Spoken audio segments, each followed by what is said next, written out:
Emang orang tuanya masih komplit deh. Kebetulan ibu saya sudah almarhum. Udah almarhum. Sejak kapan ditinggal sama ibu? Sejak kelas 1 SMP. Kelas 1 SMP. Assalamualaikum warahmatullahi wabarakatuh. Waalaikumsalam.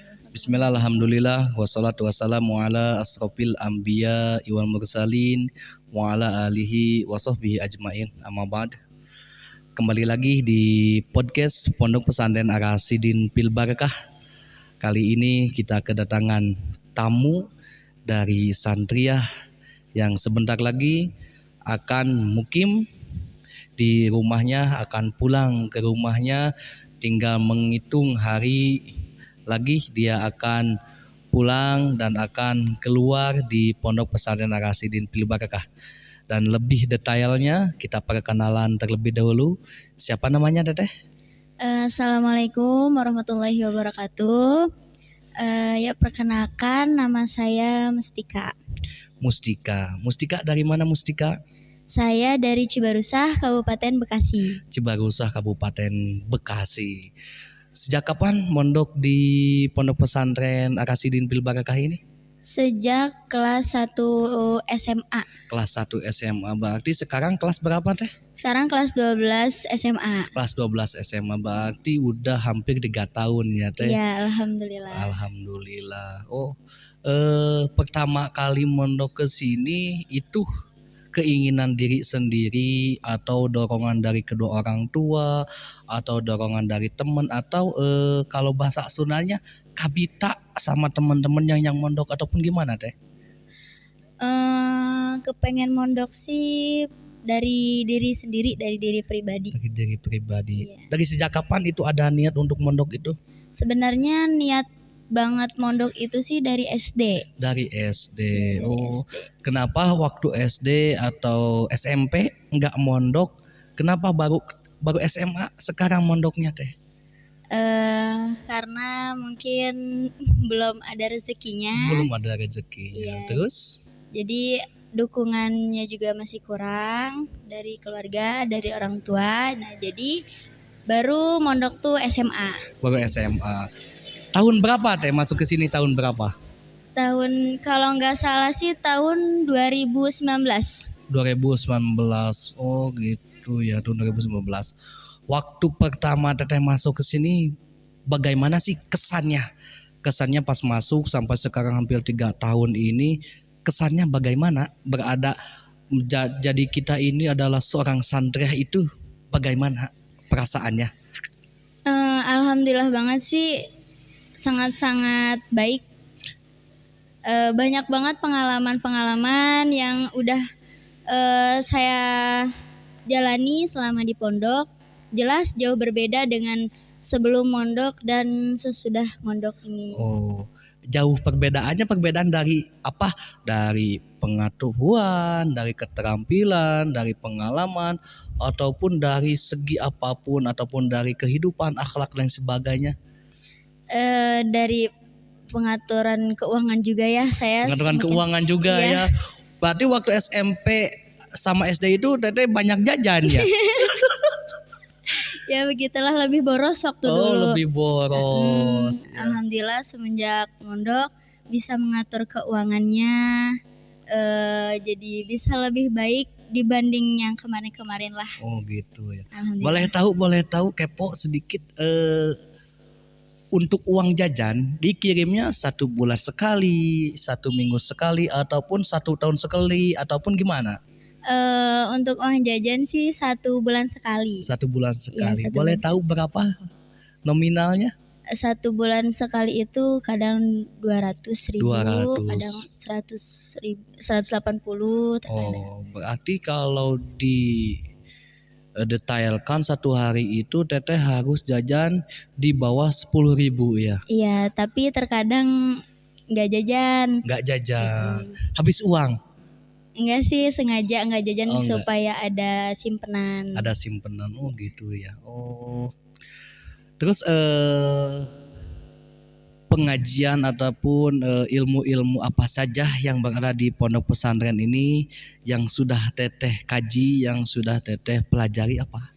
Yang saya dapat pelajari di pondok ini tuh banyak. Kitab-kitabnya juga ada kitab mempelajari tentang fikih yang dalamnya itu ada Safinah, Takrib, Sulam, ada Nahwu Shorof seperti Awamil, Jurumiyah, Kailani, terus kitab banyak sih, kitab taklim juga, Akhlakul Banin, banyak. Dan dulu pengalaman saya kan dulu waktu di rumah itu cuman ngaji Al-Quran. Ya.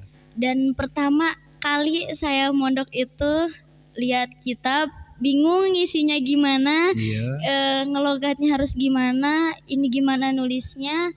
Pertama kali saya nulis kitab itu pakai pensil. Pakai pensil, Iya, bukan pakai ballpoint, bukan ya? Bukan, karena belum paham cara ngisinya. Dan pertama kali itu ya di kitab Safinah pakai pensil dan tulisannya itu gede-gede. Oh, gede-gede ya. Kitab-kitab yang pertama teteh kaji, yang pertama teteh logat sama pensil masih ada? Masih alhamdulillah. Ada, alhamdulillah. Itu kalau lihat logatan itu tuh Masya Allah sedih lah gitu ya. Sedih, dari tadinya nggak bisa, sekarang alhamdulillah sedikit-sedikit bisa. Sedikit-sedikit bisa. Terus menurut teteh, ilmu yang menurut teteh kalau makanan itu favorit ya, kalau ilmu yang mungkin menurut teteh itu pas dengan diri teteh itu apa? Ada ilmu Al-Quran, Nahwu Shorof, fikih, tauhid dan lain sebagainya. Ilmu apa? Senang sih sama ilmu tuh Nahwu Shorof sama Al-Quran. Oh, Nahwu Shorof. Nahwu Shorof sudah dihafal kitab-kitabnya? Kitab Jurumiyah sih. Kitab Jurumiyah. Oh, baru kitab Jurumiyah. Iya, kitab Jurumiyah. Talarannya. Tapi ngajinya udah Yaqulu, udah Kailani, Tasrifan dan sebagainya ya. Kalau Nahwu Shorof itu. Coba boleh untuk Jurumiyah sedikit saja. Insyaallah. Bismillahirrahmanirrahim. Al-kalamu huwa lafdhu al-murakabu al-mufidu bil wada'i wa aqsamuhu salasatun ismun wa fi'lun wa harfun ja'ali ma'na.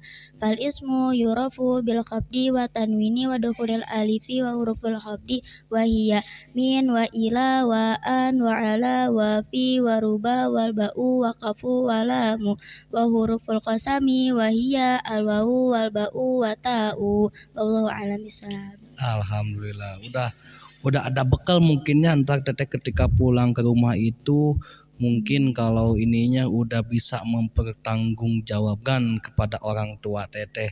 Ini udah bisa ini dan sebagainya. Mungkin rencana sudah keluar di sini teteh itu apakah mau nikah?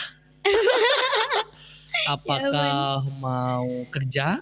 Apakah mau melanjutkan pondok lagi? Apakah mau kuliah? Mungkin dari sekarang kan harus harus di schedulekan untuk kedepannya.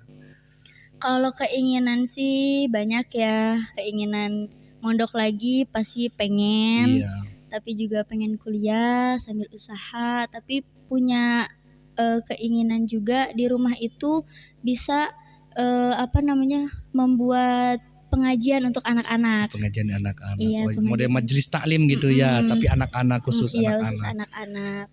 Sama ya untuk bisa membangun lagi kampung dengan keislamian lah insyaallah. Kampung dengan keislamian. Oh, mungkin di kampung teteh di Cibarusah sana belum ada gitu untuk pengajian anak-anak. Ya, masih minim sih. Masih minim. Oh, rencana teteh pulang ke sana itu ingin mengajak anak tetangga, anak saudara, mungkin kalau ini di tingkat SMP sampai ke tingkat SD ya dirangkul dan sebagainya. Oh iya, bagus. Pengalaman yang paling berkesan, yang berharga ketika teteh selama 3 tahun di sini apa? Pengalaman yang paling berharga itu ketika para santri-santriyah itu di wisuda. Wisuda apa teh? Wisuda tahfidz Al-Qur'an. Wisuda tahfidz Al-Qur'an. Udah berapa periode itu wisuda tahfidz Al-Quran teh? Hampir 3 periode. 3 kalau nggak periode. salah. Yang paling berkesan itu wisuda yang paling pertama. Yang paling pertama. Kenapa? Iya.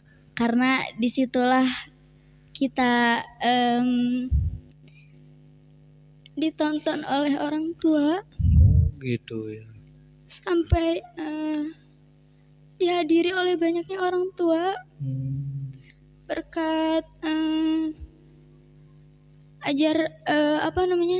ilmu-ilmu yang sudah diberikan oleh para ustadz, sampai kami bisa berdiri di depan podium yang dihadiri oleh orang tua, termasuk orang tua saya sendiri. Orang tua, emang orang tuanya masih komplit deh? Kebetulan ibu saya sudah almarhum. Udah almarhum. Sejak kapan ditinggal sama ibu? Sejak kelas 1 SMP. Kelas 1 SMP. Oh mungkin pas ketika di wisuda itu lihat teman-teman teteh, santri-santri yang lain dihadiri sama kedua orang tua. Mungkin teteh hanya dihadiri sama ayah doang. Iya. Itu yang merasa sedih itu ya teh ya? Iya. Saat itu wisuda pertama saya melihat banyaknya teman-teman dihadiri oleh banyaknya saudara, ayah ibunya, sedangkan saya hanya dihadiri oleh seorang ayah saja. Tapi saya senang karena beliau sudah hadir dari jauh-jauh dari Cibarusah ke pondok untuk menghadiri wisuda saya, walaupun hanya sendiri, tapi untuk saya sangat berkesan sekali. Sangat berkesan ya teh. Iya. Mungkin walaupun teteh tidak dihadiri oleh seorang ibu, tidak seperti anak-anak yang lain, santri-santri yang lain, tapi insya Allah yakin bahwasanya almarhum ibu teteh itu sangat senang, seperti ayah teteh, seperti ibu-ibu yang lain sangat senang. Karena apa? Karena teteh bisa membuktikan kepada almarhum ibu bahwa teteh walaupun ditinggal sama ibu, hanya tinggal sama ayah, bisa memberikan yang terbaik. Apalagi untuk hafalan-hafalan Al-Quran. Karena apa? Karena ketika orang yang sudah meninggal, amalan-amalannya yang tidak akan putus itu termasuk anak yang solehah. Mudah-mudahan teteh termasuk anak solehah. Amin. Doa teteh dan sebagainya, ibu di alam barzah sana sangat senang melihatnya. Amin. Mungkin apa saja pesan kesan untuk adik-adiknya? Untuk pesan saya untuk adik-adik tercinta, karena sekarang juga saya pasti akan akan mukim. Untuk adik-adik, tetap semangat belajarnya, jangan pernah mengeluh. Kalaupun gak bisa, jangan pernah putus asa. Kita butuh proses. Yang penting niat bismillah la haula, Allah pasti akan kasih jalan yang terbaik. Pokoknya untuk adik-adik tetap semangat, jangan putus asa, jangan mudah menyerah.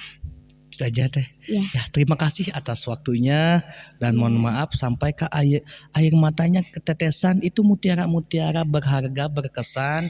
Karena itu apa? Ketika kita mengeluarkan air mata berarti di sanalah hati kita sangat lembut, hati kita sangat ikhlas, hati kita sangat tulus. Ya kalau air mata kita terjun bukan berarti kita cengeng, berarti hati kita sangat tulus. Apalagi seorang teteh sudah ditinggal oleh ibu sejak SMP dan sebagainya. Ya mudah-mudahan teteh pas di sana di rumahnya ketika antar pulang mudah-mudahan terus dilindungi sama Allah. Amin. Dan terus bisa berguna bagi agama. Amin. Sama orang tua, bangsa dan negara. Amin. Cukup sekian teteh. Terima kasih banyak. Wassalamualaikum warahmatullahi wabarakatuh. Waalaikumsalam warahmatullahi wabarakatuh.